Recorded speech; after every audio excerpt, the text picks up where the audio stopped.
Gumising na si Mookie. Sobrang masaya sina Emma at Danilo na ligtas na sa panganib ang kanilang anak. Ipinaalam kagad ni Emma kay Mookie ang resulta ng DNA test na siya talagang kanyang totoong ina.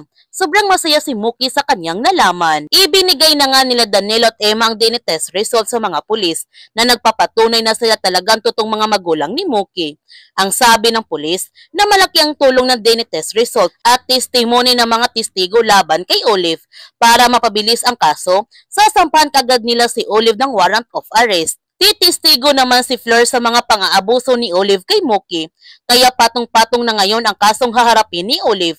Natatakot naman si Emma dahil alam niya na gagawa ng paraan si Olive para makuha nito si Mookie mula sa kanila. Samantala, pinagsabihan ni Astrid si Olive na tigilan na niya ang kanyang illusion. Matagal nang patay si Maria Angela.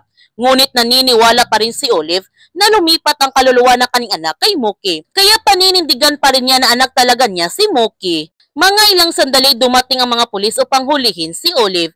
Ngunit hindi naman makakapayag si Olive na makukulong siya nito. Kaya tumakas kagad siya at pinapangako niya sa kanyang sarili na babawiin niya si Mookie mula kay Emma at maghihiganti rin siya nito. Kaya huwag natin palalapasin ang kapanapanabik ng mga tagpo sa Mommy Dearest.